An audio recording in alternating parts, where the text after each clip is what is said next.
We made it to La Palma! Leaving Lancaster at 3:30 in the morning, we took 3 cars and 2 flights to make it to La Palma, and we arrived about 12 hours later. So despite all the travelling, the early start and how tired we were all so excited when we landed. Flying between the Canary Islands, it gave us a chance to see the mountains rising above the clouds, like the cloud level, and that gave us a bit of an idea of what was to come the following night and what we were to expect. So what was the most surprising thing so far? It's quite windy. Yeah, I was expecting it to be hot. Yeah. The fact that the different sides of the island have different weather, like drastically different weather as well. Yeah. It's really quite odd. So there's a lot of clouds, but then obviously tomorrow we'll get above those clouds, hopefully. The sun is grey. Yeah. That's surprising. Like, I didn't expect that. We're low physics today, high adventure, and then tomorrow it's going to be high physics, high adventure. So, what are you planning to do? We're going up a mountain! In a taxi, hopefully. Yeah. We're still going up a mountain! So you made it up the mountain. How are you feeling? Good. Really good. Very warm. We just made it up the mountain, though. Yeah. So what are you most excited about? Being above the clouds. The cloud layer is now below us as well. The fact that there will be a perfect sky and you can see all the stars, the Milky Way, it's going to be absolutely amazing. We've made it up to the telescope. We're currently stood on one of the outside observed terraces. Terrace balcony. Whatever it is. Yeah, It is getting cold fast. we were all walking around in the vests and t-shirts this morning, and now we're all stood here huddling in jumpers and coats because it's freezing.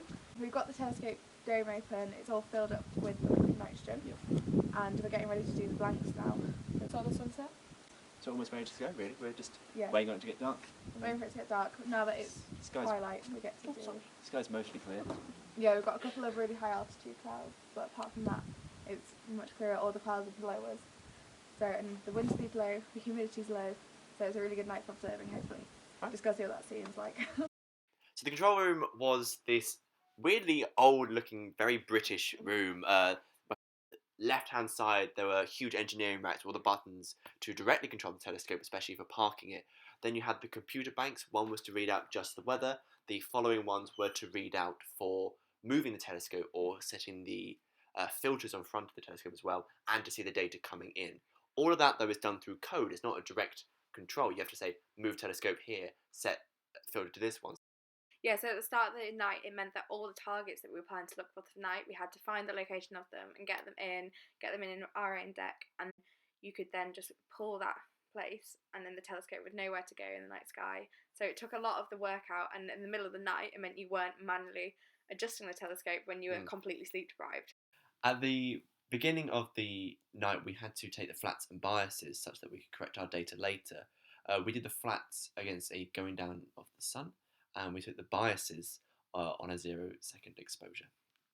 One of the big issues we actually had was that most of the data we were trying to collect was actually at the end of the night rather than the start of the night, so we had this huge period of waiting before we could get our targets in. Now, we used that time to desperately revise because we went to La Palma in the middle of our exam season. So for the few of us that had managed to get targets at the start of the night, there was a night full of sort of analysis and getting to grips with the computer programming. So none of us had ever coded particularly on Python before, and definitely not in this sort of situation. So learning a lot of the techniques, and we were bugging Dr. Sobral a lot with lots of individual questions that don't seem that big, but for us it was a really big deal, and it was so exciting to be able to do it with data that we'd decided on and that we wanted to collect. It was a great learning curve, but it was quite a steep one. So a lot of the stuff we were trying to look at were actually some of the more famous scientific discoveries in the site. The reason being we wanted to learn more about how do we process data and create images rather than finding new data for ourselves. One of the things I personally wanted to look at was this star. Many years ago, my great aunt and uncle got one of those silly star naming documents for me.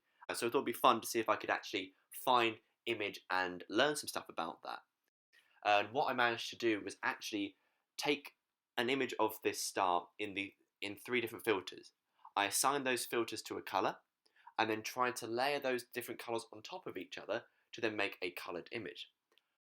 So during the first night, when we were waiting for our targets to come up in the morning, we had the opportunity to go out and sort of stargaze on the balcony. And whilst we were doing that, I had the opportunity to take a few long exposure photographs, and this gave us a chance to capture the Milky Way. A lot of the time lapses you're seeing here in this video were part of my passion project whilst out in La Palma, was to try and figure out how to take these time lapses. So this was either rigging it onto a taxi driving up the mountain or find the perfect place outside. One of the lovely time lapse of the sun going down above the clouds and then the telescope starting to move around it. The way we did that was by getting a Tupperware box, filling it full of rocks, and then duct taping the GoPro to the top of that box so it didn't fall away in the wind. It was a very, very DIY to get these shots to look the way they did, but hopefully, as you can see in the video, they actually come across as quite beautiful.